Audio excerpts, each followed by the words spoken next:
Welcome to RHI's Sociable City interviews, where we meet with global thought leaders on nightlife and the social economy. Today, we are joined by Jocelyn Kane, the former executive director of San Francisco's Entertainment Commission, where she was charged with ensuring the health and vitality of indoor and outdoor entertainment venues and outdoor events in San Francisco. She also served on San Francisco's Cannabis Legalization Task Force to bring fair and sensible policy to cannabis regulations. Jocelyn is currently working as a senior consultant for the Responsible Hospitality Institute, helping cities in North America improve their nightlife policies and practices.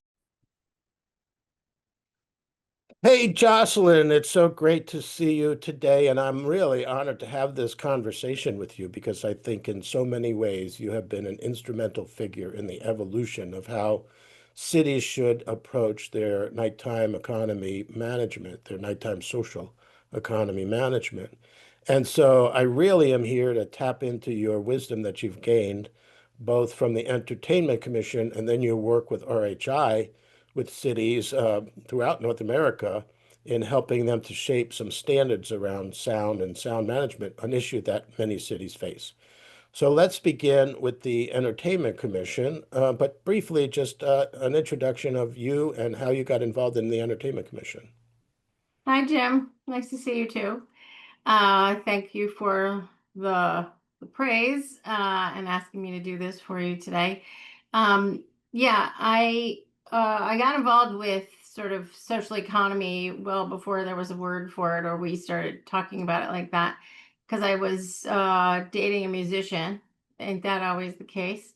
And he didn't know how to do the business of his music, and so I started to help him and did some, you know, basic infrastructure work around what does it mean if you want to book your band and put them on a stage and put on a festival and really work with live musicians in a city. And so I was in San Francisco, obviously, and did a bunch of things in the live music world from the private sector side.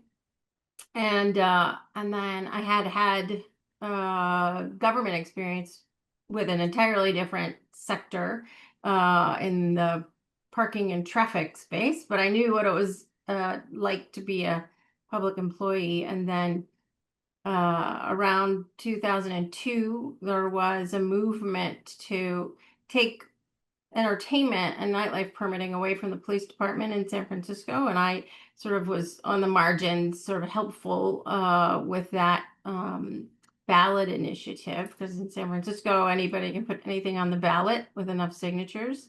So there was a creation in 2003 of this thing called an Entertainment Commission, which is really interesting to me because it mixed my interest, obviously, and experience in nightlife, and in my case, live music, but whatever, and performance, and my government experience. So I got engaged in that early on and was able to kind of, get hired as a part-time employee to this thing called the Entertainment Commission in 2003, and then spent a year with the commission itself, moving this regulatory power from the police department to this thing called an Entertainment Commission, which is the only one in the United States that we know about, right? It was a very big experiment to see if an administrative body, instead of a law enforcement body, right, could do this thing called regulating nightlife.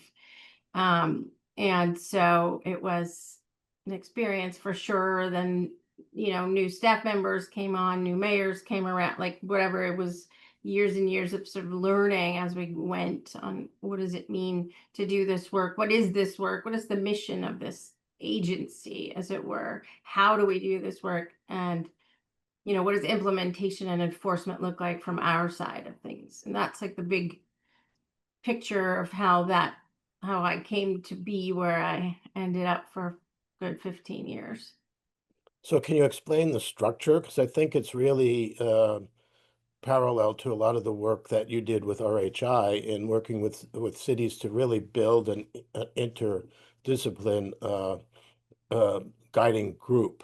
So can you explain the first kind of Yeah. key element of the Entertainment Commission? Yeah, the Entertainment Commission, as I said, and there is some written histories we can obviously reference around that sort of political movement, as it were, to create this thing called an Entertainment Commission. It's a commission that was built into the city's charter, which gave it a little bit of like staying power. And it was made up of 7 members, and 2 of the members represent the industry itself. 2 of the members represent residential, like folks, the residents of San Francisco. There was a member of law enforcement on the commission. There is a member of public health, as it were, like a representative of public health, and a representative for like urban planning. And that makes up 7 perspectives, if you will, or 5 perspectives with a little weight, right, in terms of where we see issues often. And again, we'll start to talk about sound in a bit, but when you have sound complaints or clashes, it's between neighbors, right, and sound generators, which is nightlife potentially. So that group of people was created to basically argue amongst themselves in a public way when anyone came to the city and said, I want to open a venue, something that like qualifies as what we call a place of entertainment. And so the beginnings, like the structure and the names and the definitions of things already existed in the police code. We just used those and made some major sort of amendments to the police code as we went along. But ultimately, there was already something called a place of entertainment with a definition. And before the Entertainment Commission, it was just up to a police captain. It didn't rise to the level of any public engagement to say, this is a good idea, sure, this works, you can have it permit, or don't even think about it, don't even apply. And that chilling effect was the problem by and large, and why there was a need to create something much more balanced and public and transparent around this idea of where entertainment belongs, where should it grow, where does it need to stay, right? How do we acknowledge its importance? And I think it's really important to clearly state that the city of San Francisco, by the creation of the Entertainment Commission, made a statement to say that nightlife and entertainment are very important and vital. And we see that even more so today after COVID, for the city to acknowledge, right, that it's an economic engine of itself. It deserves its own administration, its own regulation, and a transparent process to like support it, right?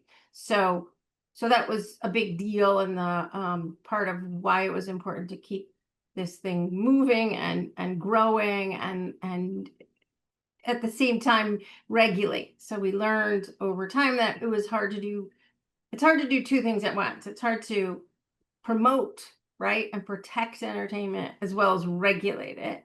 So over time, we figured out ways to do those things together with the help of other agencies. And again, 15 years of this is a long time to talk about, or it's been 20 something now that the Entertainment Commission exists. And so its functions have changed a little bit and strengthened, and there are supporting structures in place. But is that the answer to the question? Yeah, no, that's great. That's great. You know, a lot of cities struggle to try to manage some of the issues around venues that might be operating in a risky way, and they often turn specifically to the alcohol licensing. Like alcohol licensing is the touchstone of ways to solve problems. Um, and then in some situations where cities try to create their own local mechanisms, the state will come in, you know, like we're seeing in some cities and say, you you can't regulate an alcohol establishment. So how is it that the Entertainment Commission is able to function in this regulatory way without overstepping the authority of the state alcohol licensing? Well, again, I think every state is different, and there was a precedent from the I don't know 40s, 30s, or whatever. I don't know how old the codes in San Francisco, the police code that mentions or creates this definition of a place of entertainment that was never challenged. So there was never a question from the standpoint of the Entertainment Commission or the city that we had the authority to issue permission, right? A permit for something that acts like the definition, right, of a place of entertainment, which is a place that serves food and or beverages and does a variety of different things that are considered, right, like entertainment. And so because there was already a definition, and again, I mean, it's not as if someone couldn't also decide to bring a lawsuit, but it's never happened. And it sits next to or beside an alcohol license. The alcohol license, when we first started, certainly had conditions in it in an attempt to sort of regulate the operation of the business. But the infrastructure at the state level via the ABC, the Alcoholic Beverage Control Agency, isn't available. There isn't enough resources to manage city venues and the numbers we're talking about. So the city itself, right, has its own sort of rules and functions next to. It's not as if the ABC isn't important, but if a venue doesn't have a place of entertainment permit in San Francisco, it can't do the things that are defined as entertainment. It can function as a bar. The Entertainment Commission can't shut a place down. It can shut down their entertainment as defined.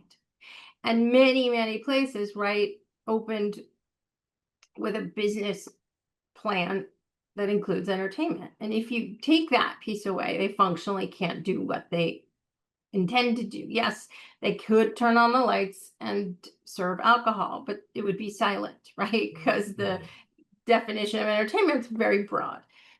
So it worked in that capacity sitting with, and we never had to take a run at, we didn't try to take a run at alcohol licensing because, again, the Entertainment Commission isn't focused on the service of alcohol. That's the alcohol agency's job. We never went in and saw if someone was underage, drinking, or anything related to alcohol service. That's not our issue. Our issue was, right, sound primarily, and then, other sort of best practices in security and safety.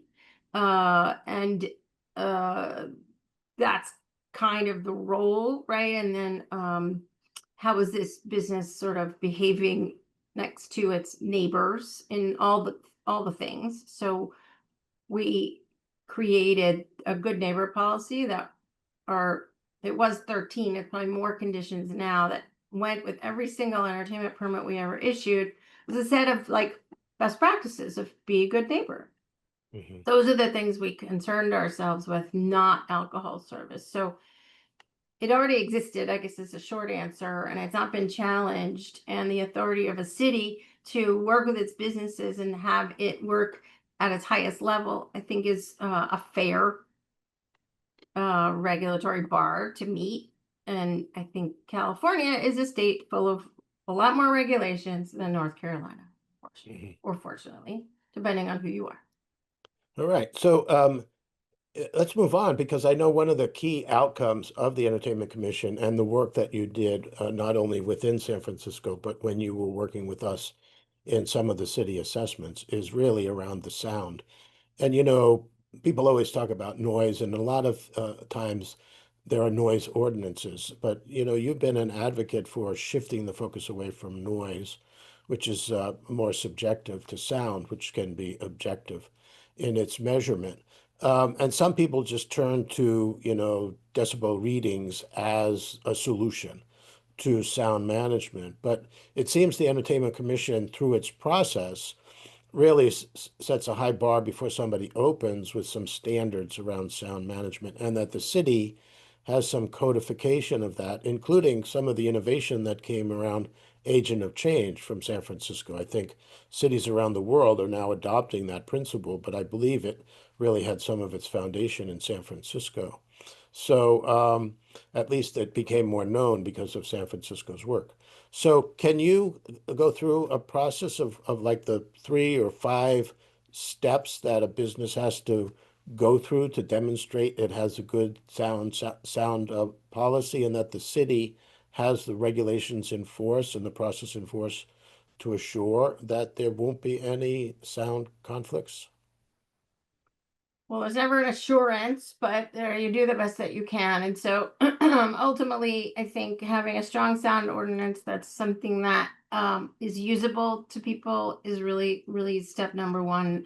I don't know where I heard it, but really early on, I stopped saying noise ordinance on purpose because it sounded wrong in my ears, and some people's noise is another person's, like, symphony. And so obviously sound is a much better way to talk about this, and I think words matter a lot.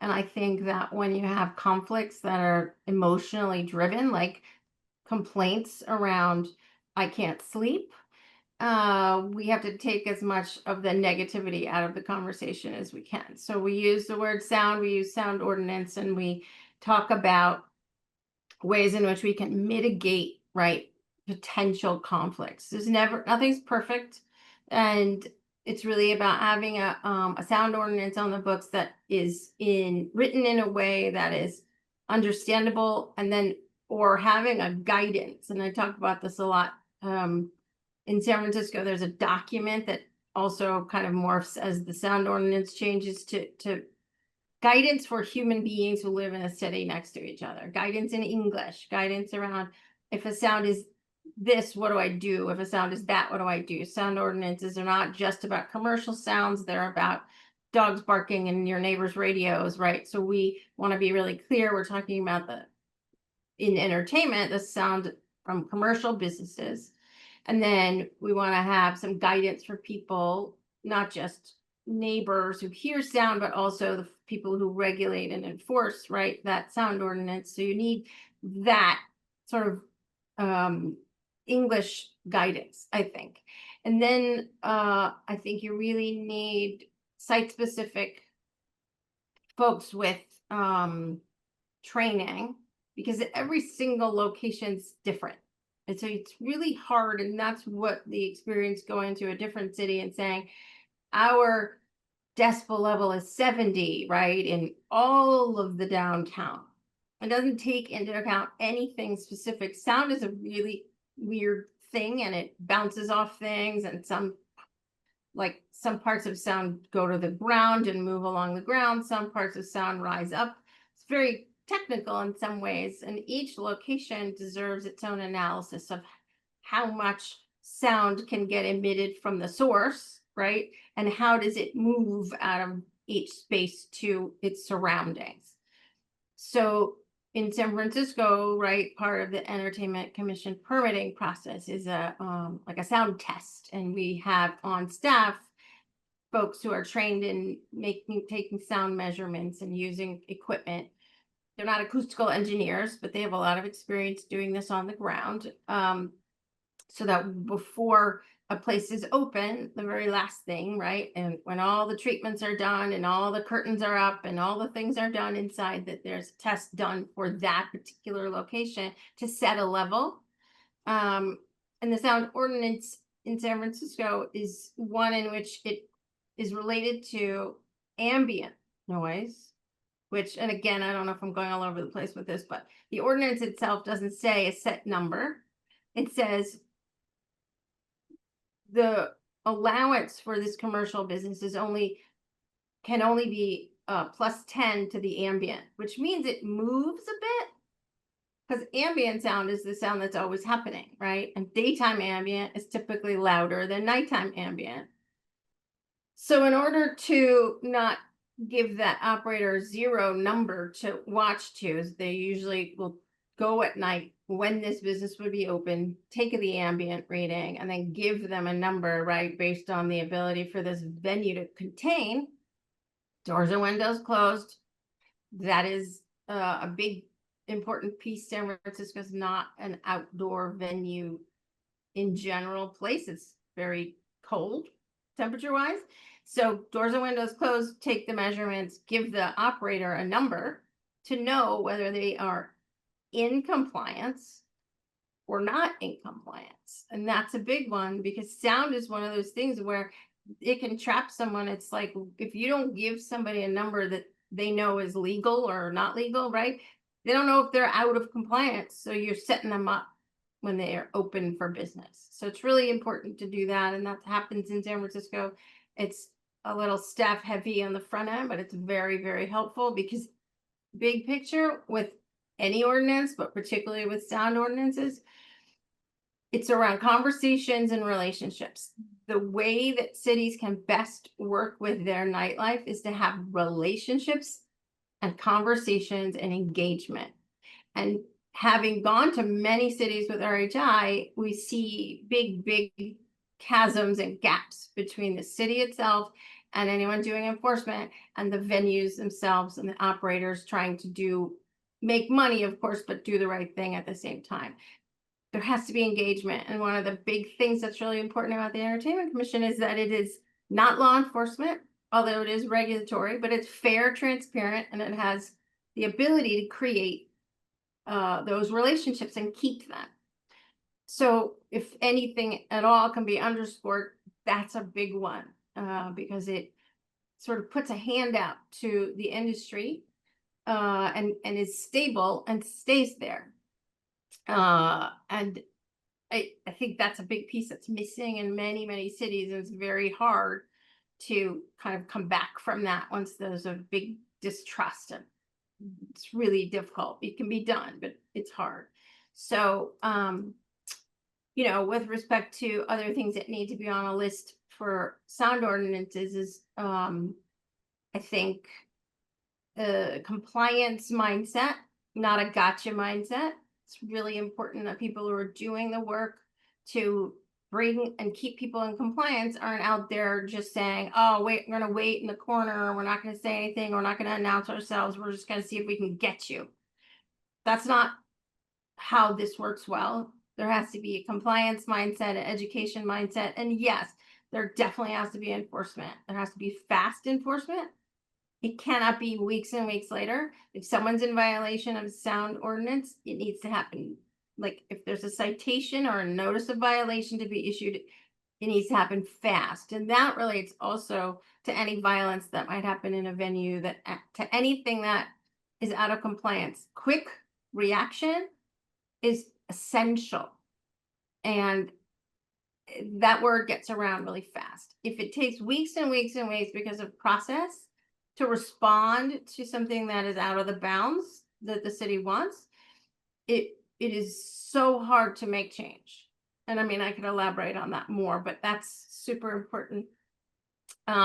So compliance mindset is really important. And then just like a due process, right? How many notices of violation do you issue, shots across the bow to say, get your stuff in order before you issue something with financial impact? So a citation. How many citations do you have to have in a certain period before you can get suspensions, whatever. And all of that is in code and it's clear to everyone and it's educated, like people know the standards, and then you hold to them. They didn't call me the velvet hammer for nothing.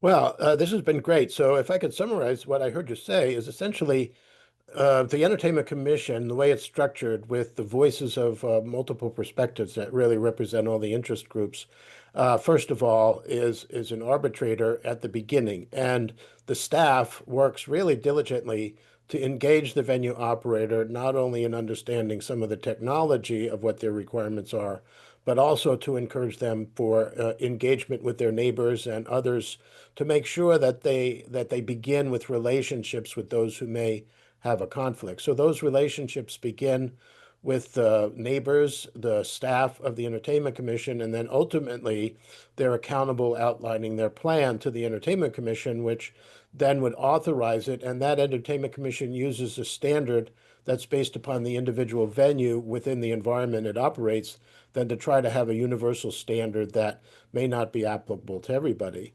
And so then once the operation begins, what I understand you saying is that if there are violations, those violations have to be responded to quickly, and that they have to be done in a compliance mindset, which means that they're fair, but that at some point there's an escalation of violations.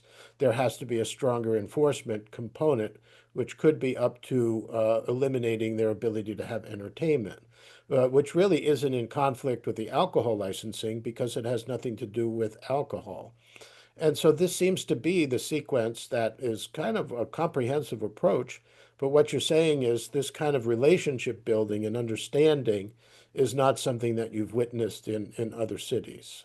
Right. Not at all. There's not a good context in which to have it. There's not a place that it immediately happens. In lots of states, there's very little, like I said earlier, was sort of regulatory frameworks for engaging businesses. And so we've been in cities and states where there isn't even business licenses, let alone something like an entertainment permit, which is, pretty hardy and full of conditions. Many states allow anyone to operate as long as they operate until they get in trouble.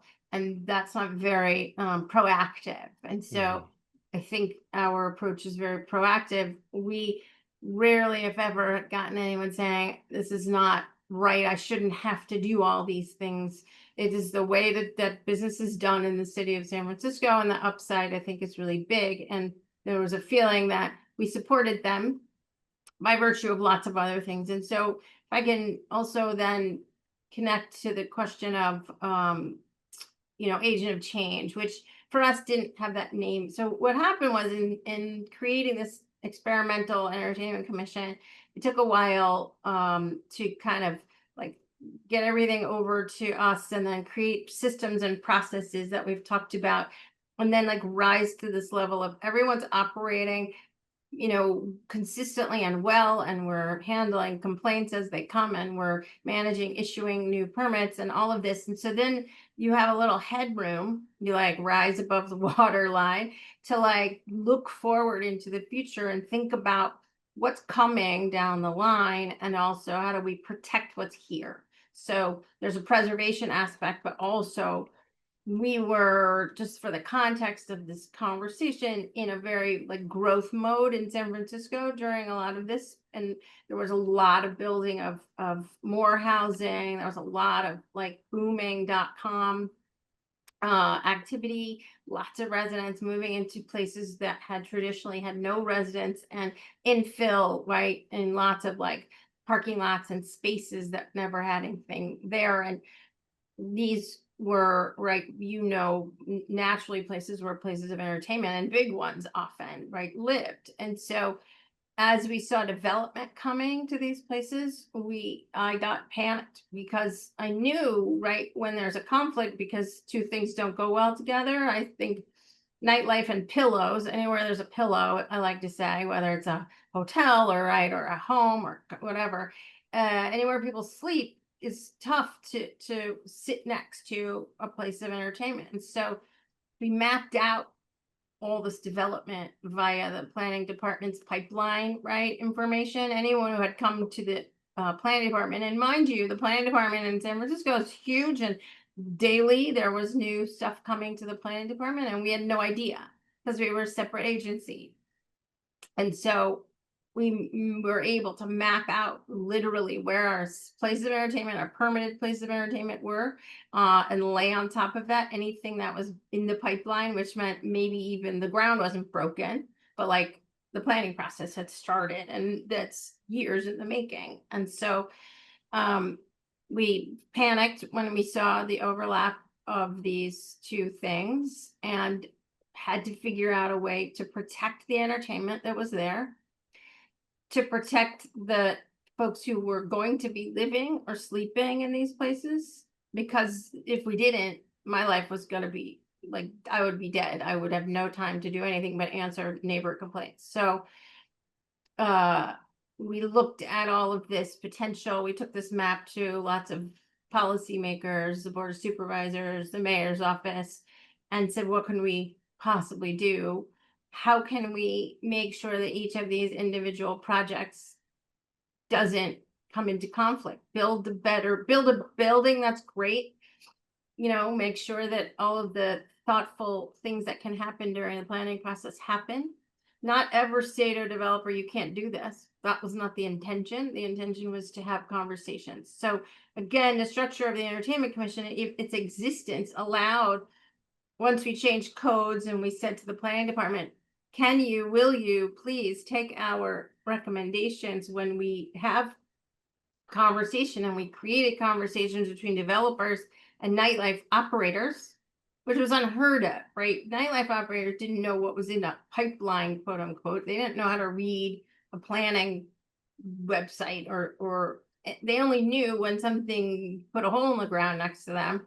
And by that time, it was way too late to have any, right, any implications on the project itself. And so we had to get as early as we could into the process and create those conversations with, using the Entertainment Commission as the base for that convening.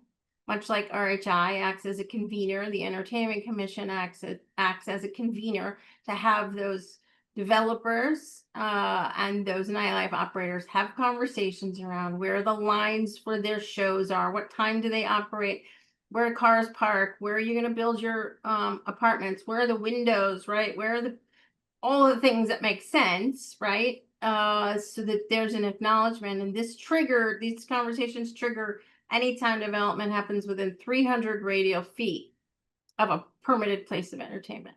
And it initially started with residential only, and then it was added, the hotel motel function was added because those conflicts are real with hotels and motels as well. Well, this has been a great conversation, Jocelyn. Boy, what a continuum of learning. 20, 25 years of evolution. And, a lot of cities are looking for a solution that's going to happen overnight. So I think you really laid out a framework that shows, it has to all begin with input from all of the different sectors. They have authority over any new venue who wants to have entertainment, that venue has to demonstrate its capacity to better manage their venue, including sound, but also other issues that might create conflicts with residents, that they engage with residents before they open so that they're not having to deal with them afterwards. So they've established the relationships that might solve problems when, for some reason or another, a DJ that works doesn't follow the rules about sound. At least residents know that the operator is doing as best they can. And then the Entertainment Commission is there as a tool to help bring about compliance rather than enforcement. And then ultimately taking a bigger picture point of view to eliminate the other factor in sound issues, which is the residential, as you say, the pillow places, in advance of their opening up, so that not only is there a requirement for the venue to demonstrate their capacity to manage sound, the developers of residential properties have to also demonstrate their ability to regulate and manage sound. So this has been quite a journey, and I think it really lays out a great platform for any city that's really looking for a comprehensive plan rather than a quick solution. Yep, it was, and it continues to evolve as well. Although I'm not there, I am in contact with them, and there's lots of ways in which the Entertainment Commission evolves and tries to respond to new issues, right? And I think it's a heavy lift. Certainly, city can't just do it in a heartbeat, but something that's similar in nature, or at least some sort of structure that a city might be able to create, interagency task force that we've talked about, whatever it is that is proactive and not reactive, I think would be a benefit.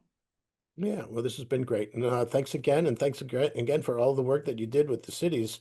When you're with RHI, I'm sure your legacy will continue beyond the Entertainment Commission to cities around the world. And thank you, Jocelyn. And it's been great working with you. Thanks, Jim.